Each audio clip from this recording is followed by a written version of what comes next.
ఓం శ్రీగురుభ్యో నమః హరి ఓం. ఓం గణానాం త్వా గణపతిం వవామహే కవిం కవీనాముపమస్రవస్రవం జ్యేష్ఠరాజం బ్రహ్మణాం బ్రహ్మణస్పదః న శృణ్వన్నోతిభిः సేదసాదనం. ఓం శ్రీ మహాగణాధిపతయే నమః. ఓం శ్రీగురుభ్యో నమః హరి ఓం. జిఆర్ ఛానల్కి స్వాగతం, సుస్వాగతం. 21వ తారీఖు నుండి 31వ తారీఖు వరకు ద్వాదశ రాశుల రాశి ఫలితాలు ఈ విధంగా ఉండబోతున్నాయి. మొట్టమొదటిగా మేషరాశి. మేషరాశి వారికి ప్రయాణాల్లో కొత్త వ్యక్తులు పరిచయాలు అయ్యే అవకాశాలు ఉన్నాయి. కమ్యూనికేషన్ పనిలో చురుకుదనం పెరుగుతుంది. ఆధ్యాత్మిక తీర్థయాత్ర యోగం కూడా కనిపిస్తుంది. అలాగే ఉద్యోగంలో మరియు వ్యాపారాల్లో కొత్త అవకాశాలు కానీ అలాగే నిర్ణయాలు తీసుకునే ముందు ఒక్కసారి ఆలోచించేయడం చాలా ఉత్తమమైన పని. అలాగే ఆరోగ్యంలో అలసట, అలాగే రక్తపోటు, కోపం కంట్రోల్గా ఉంచడం వల్ల మీకు శుభ ఫలితాలు కలుగుతాయి. ఈ రాశి వారు శివుడికి, అమ్మవారికి పూజలు చేసుకోవడం వల్ల కొంతవరకు ఉపశమనం కలుగుతుంది. తదుపరి వృషభ రాశి.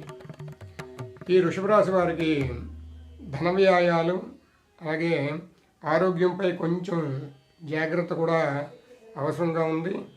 అలాగే అప్రయోజన ఖర్చులను, అంటే అవసరం లేనటువంటి ఖర్చుల్ని తగ్గించడం వల్ల కొద్దిగా బాగుంటుంది. అలాగే కుటుంబం మద్దతు ఉంటుంది. అలాగే పొదుపు కానీ ఇన్వెస్ట్మెంట్ కానీ నిర్ణయాలు నెమ్మదిగా తీసుకోండి. అలాగే ఆకస్మిక మార్పులు ఈ రాశి వారికి కనిపిస్తున్నాయి. అలాగే అప్పులు, ఇన్సూరెన్స్ విషయాలు కానీ వారసత్వ విషయాల్లో కానీ జాగ్రత్తగా ఉండడం మంచిది. వీరు దుర్గాదేవి ఆరాధన అలాగే సుబ్రహ్మణ్య స్వామి వారి ఆరాధన చేయడం వల్ల శుభ ఫలితాలు కలుగుతాయి. తదుపరి మిథున రాశి. మిథున రాశి వారికి ఆత్మవిశ్వాసం, చదువులు, కమ్యూనికేషన్కి మంచి మద్దతు ఉండే అవకాశాలు కనిపిస్తున్నాయి.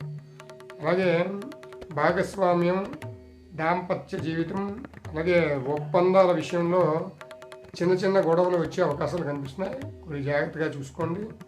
అలాగే తొందరపాటు మాటలు ఏవైతే ఉంటాయో వాటిని తగ్గించుకున్నట్టుగైతే బాగుంటుంది. అలాగే పరీక్షలు, ఇంటర్వ్యూలకు ఈ కాలం అంటే ఈ వారం చాలా బాగుంది. అలాగే వీరు విష్ణు సహస్రనామం అలాగే గణపతి ఆరాధన చేయడం వల్ల శుభ ఫలితాలు కలుగుతాయి.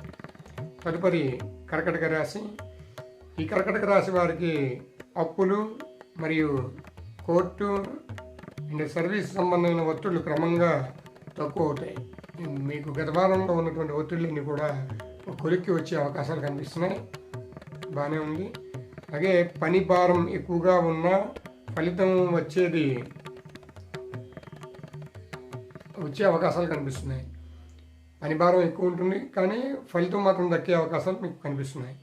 అలాగే ఉద్యోగంలో స్థిరత్వం ఉండడం అలాగే పదవి గౌరవం మెరుగుపడే అవకాశాలు కూడా కనిపిస్తున్నాయి. బాగుంది. అలాగే ఖర్చులు కొంచెం పెరిగే అవకాశం ఉంది. ఆరోగ్యపరంగా జీర్ణకోశ మరియు నరాల బలహీనత వచ్చే అవకాశాలు ఉన్నాయి. కొంచెం జాగ్రత్తలు పడండి. తగు జాగ్రత్తలు తీసుకున్నట్టుగైతే బాగుంటుంది. తదుపరి సింహరాశి. ఈ రాశి వారికి సోషల్ నెట్వర్క్ గ్రూప్ యాక్టివిటీస్ ద్వారా బలాలు, లాభాలు చేకూరే అవకాశాలు కనిపిస్తున్నాయి. అలాగే ప్రేమ, సృజనాత్మకత పనులు అలాగే పిల్లల విషయంలో కలిసి వచ్చే పరిణామాలు కూడా చోటు చేసుకునే విధంగా ఉంది. అలాగే స్టేజ్ కానీ లేదా పబ్లిక్ పనులకు కానీ ఈ వారం చాలా అనుకూలంగా ఉంది. అలాగే అధిక ఖర్చులు మాత్రం నియంత్రించాల్సిన పరిస్థితి ఉంది. అలాగే మీరు ఆదిత్య హృదయం, సంపూర్ణ ఆరోగ్యం కోసం ఆదిత్య హృదయం అలాగే నరసింహస్వామి వారి మంత్రాలను పఠించడం ద్వారా, అలాగే దుర్గాదేవి ఆరాధన చేసుకోవడం వల్ల మీకు మంచి ఫలితాలు కలుగుతాయి. తదుపరి కన్యరాశి. ఈ రాశి వారికి స్థిరాస్తి, వాహనం, అలాగే నిర్మాణ సంబంధ విషయంలో పురోగతి సాధించే అవకాశాలు కనిపిస్తున్నాయి. అలాగే కుటుంబంలో పెద్దలతో చిన్న విభేదాలు వచ్చినా చర్చల ద్వారా అవన్నీ కూడా సర్దుమణిగే అవకాశాలు కనిపిస్తున్నాయి. ఇప్పుడు జాగ్రత్త పడండి. అలాగే మీ యొక్క కెరియర్ కానీ కుటుంబ సమతుల్యత కానీ ఎంతైనా అవసరం ఉంది. అలాగే వీరు పఠించాల్సినటువంటి మంత్రాలు శ్రీ మహాలక్ష్మీదేవి మంత్రాలు పఠించడం వల్ల, అలాగే కుజ బుధ శాంతి కోసం శాంతి కార్యక్రమాలు చేయించుకోవడం వల్ల శుభ ఫలితాలు కలుగుతాయి. తదుపరి తులారాశి. తులారాశి వారికి కమ్యూనికేషన్, మార్కెటింగ్, చిన్న ప్రయాణాల ద్వారా లాభాలు వచ్చే అవకాశాలు కనిపిస్తున్నాయి. అలాగే అన్నదమ్ముల బంధువులతో సహకారం పెరుగుతుంది. అయితే మాట తీరు మితంగా ఉండాలి. మీది ఎట్టి పరిస్థితుల్లో మీరు కోపోద్రేకులు అవ్వడానికి వీల్లేదు. అలాగే మాట్లాడుతున్నటువంటి మాట 1-2 సార్లు ఆలోచించుకొని మీరు మాట్లాడడం ద్వారా మీకు శుభఫలితాలు కలుగుతాయి. వీరు నవగ్రహ పూజలు, అలాగే గురు గ్రహానికి జపాలు చేయించుకోవడం వల్ల మీకు శుభ ఫలితాలు కలుగుతాయి. తదుపరి వృశ్చిక రాశి. ఈ వృశ్చిక రాశి వారికి ఆదాయం పెరిగే అవకాశాలు ఉన్నా ఖర్చులు కూడా సమానంగా ఉండే సూచనలు ఉన్నాయి. మీరు ఎంతైతే సంపాదిస్తారో అంతా కూడా ఖర్చులు పెట్టేటువంటి అవకాశాలు ఉన్నాయి. కొద్దిగా జాగ్రత్త పడండి. అలాగే బడ్జెట్ ప్లాన్ అవసరం.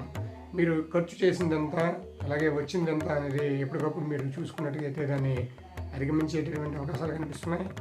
అలాగే మాట తీరు, కోపం వల్ల సంబంధాలతో దూరంగా రాకుండా జాగ్రత్త అవసరం. ఎందుకంటే మీరు కోపం, మాట తీరు కొంచెం ఆచితూచి చేసుకోవడం వల్ల మీకు శుభ ఫలితాలు కలుగుతాయి. అలాగే ఆకస్మిక లాభాలు, పన్ను, బ్యాంకు, బీమా విషయంలో జాగ్రత్తగా ఉండండి. మీరు ఆరాధించాల్సినటువంటి దేవతలు సుబ్రహ్మణ్య స్వామి, కాలభైరవ ఆరాధన మీకు శుభ ఫలితాన్ని ఇస్తుంది. తదుపరి ధనుస్సు రాశి. ఈ ధనుసు రాశి వారికి ఉత్సాహం, ఆత్మవిశ్వాసం పెరుగుతాయి. కానీ ఒత్తిడి, బాధ్యతలు కూడా ఎక్కువగానే ఉంటాయి. ఇక్కడ జాగ్రత్త పడండి. అలాగే ఈ వారం రోజుల్లో తీసుకునేటువంటి నిర్ణయాలు భవిష్యత్తుపై ప్రభావితం చూపే అవకాశాలు కనిపిస్తున్నాయి. అలాగే ఆత్రంగా కాక ఆలోచించి ముందడుగు వేయండి. మీరు తొందరపడి ఎటువంటి నిర్ణయాలు తీసుకోకండి. అన్నింటినీ కూడా ఆలోచించి ఆచితూచి అది సరైనదా కాదా అని ఆలోచించిన తర్వాత మీరు నిర్ణయం తీసుకుంటే మీకు శుభ ఫలితాలు కలుగుతాయి. అలాగే కెరియర్ 3 వైపులా సమతుల్యత అవసరం. మీరు ఎక్కువగా శనికి, గురుడికి, అలాగే దుర్గాదేవి అమ్మవారికి పూజలు, జపాలు చేయించుకోవడం వల్ల మీకు శుభ ఫలితాలు కలుగుతాయి. తదుపరి మకర రాశి. ఆధ్యాత్మికత, విదేశీ, దూర ప్రయాణాలు, అలాగే హోటల్, చారిటబుల్ పన్నులపై దృష్టి ఎక్కువగా ఉండే కాలంగా ఉంది. జాగ్రత్త పడండి. ఈ చెప్పినటువంటి వాటిలో ఎవరైనా ఉన్నట్టుగైతే వాళ్ళు కొంచెం జాగ్రత్త పడండి. ఆరోగ్యానికి విశ్రాంతి, నిద్ర, మానసిక శాంతి అవసరం. మీరు ఎక్కువగా విశ్రాంతి తీసుకోవాల్సినటువంటి అవసరం ఉంది. విశ్రాంతి తీసుకోకపోయినట్టుగైతే ఇబ్బంది పడే అవకాశాలు కనిపిస్తున్నాయి. అలాగే అనవసరమైనటువంటి శత్రువులు, అలాగే గోప్యమైన విషయాల్లో చాలా జాగ్రత్త వహిస్తే ముందుకు సాగే అవకాశాలు ఉన్నాయి. మీరు వెంకటేశ్వర స్వామి వారికి, అలాగే హనుమత్ పూజలు కూడా చేసుకోవడం వల్ల మీకు శుభ ఫలితాలు కలుగుతాయి. తదుపరి కుంభరాశి. ఈ కుంభరాశి వారికి సహకారం, గ్రూప్ ప్రాజెక్టులు, అలాగే సంస్థల ద్వారా ప్రయోజనాలు ఎక్కువగా వచ్చే అవకాశాలు కనిపిస్తున్నాయి. అలాగే కెరియర్ గ్రోత్కి ఇది సహకరించే సమయం. అంటే మీరు ఏదైనా మొదలెట్టినటువంటి పనుల్లో ముందుకు సాగాలంటే ఇది మంచి సమయంగా చెప్పడం జరుగుతుంది. అలాగే పాత ప్లాన్లు ఇప్పుడు ఫలితాలు ఇవ్వడం మొదలయ్యే అవకాశాలు ఉంటుంది. అంటే మీరు ముందుగా చేసినటువంటి పనులన్నీ కూడా పెండింగ్లో ఉన్నవన్నీ కూడా ఇప్పుడు ఒక కొలిక్కి వచ్చే అవకాశాలు కనిపిస్తున్నాయి. బాగుంది. ఆకస్మిక లాభాలు ఉన్న ఊహాతీత రిస్క్ పెట్టుబడులు నివారించాలి. అంటే మీరు చేసినటువంటి వ్యాపారంలో రిస్కులు ఏవి ఉన్నాయి అన్నది మీకు తెలిసి కూడా మీరు చేయాల్సిన పరిస్థితి వస్తుంది. అలాంటివన్నీ అధిగమించే విధంగా ఆలోచన తీసుకోండి. అలాగే మీరు శనికి, రావుకి శాంతులు చేయించుకోవడం వల్ల, అలాగే దుర్గాదేవి, సుబ్రహ్మణ్య స్వామి వారి ఆరాధన వల్ల మీకు మంచి శుభ ఫలితాలు కలుగుతాయి. తదుపరి మీనరాశి. ఈ మీనరాశి వారికి పదవి, అలాగే గౌరవం, బాధ్యతపై దృష్టి ఎక్కువగా ఉంటుంది. మీకు పదవి మీద కానీ అలాగే గౌరవం మీద కానీ ఎక్కువ దృష్టి ఉంటుంది. అలాగే కొత్త అవకాశాలు ఎదురవ్వచ్చు. మీకు కొత్త అవకాశాలు కలిగే అవకాశాలు కనిపిస్తున్నాయి. కొత్త అవకాశాలు వచ్చినప్పుడు వాటిని వినియోగించుకునే విధంగా ముందుగా వెళ్ళండి. పెద్దల అధికారి వర్గం సహకారం ఉంటుంది. మీ యొక్క పెద్దల యొక్క అధికారుల యొక్క సహకారాలు ఎల్లప్పుడూ ఉంటాయి. అలాగే వాదోపవాదాలు తగ్గించుకోవాలి. మీరు ఎట్టి పరిస్థితుల్లో కూడా వాదోపవాదాలు చేసేటువంటి మనస్తత్వం ఉంటే దాన్ని తగ్గించుకొని నియంత్రించుకున్నట్టుగైతే మీకు ఫలితాలు కలిగే అవకాశాలు ఉన్నాయి. అలాగే వీరు గురుడికి శనికి శాంతులు చేయించుకోవడం, అలాగే దత్తాత్రేయ స్వామి వారి ఆరాధన, అలాగే దుర్గాదేవి ఆరాధన, అలాగే గణపతి, సుబ్రహ్మణ్య స్వామి వారి ఆరాధన చేయడం వల్ల మీకు శుభ ఫలితాలు కలుగుతాయి. ఇవి ఈ వారం ద్వాదశ రాశుల రాశి ఫలితాలు. మళ్ళీ వచ్చే వారం కలుద్దాం. స్వస్తి.